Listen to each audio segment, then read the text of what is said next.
আসসালামু আলাইকুম। আইএলসের সবথেকে ইম্পোর্টেন্ট পার্ট হলো speaking.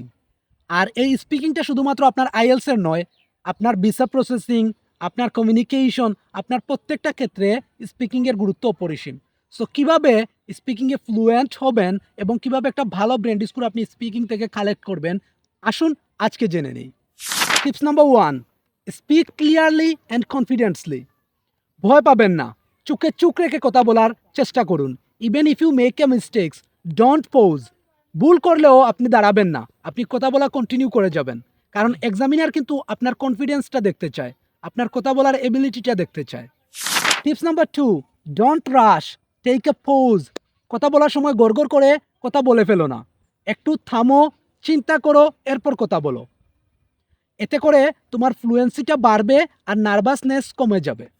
Tips number 3, avoid fillers like you know, like, এগুলো অ্যাভয়েড করো, কারণ এগুলো তোমার স্পিকিংয়ে একটি নেগেটিভ ইম্প্যাক্ট ফেলবে। প্র্যাকটিস করো বেশি বেশি করে এগুলো অ্যাভয়েড করে চলার জন্য। Tips number 4, use a wide range of vocabulary. সবসময় গুড, ব্যাড, নাইস এগুলো ব্যবহার না করে অ্যাডভান্স লেভেলের ভোকাবুলারি ব্যবহার করার চেষ্টা করো, যেগুলো এক্সামিনারের ফোকাস বৃদ্ধি করবে এবং এক্সামিনারকে তোমার ভোকাবুলারি ডেপথ সম্পর্কে জানান দিবে। Tips number 5, practice with real test.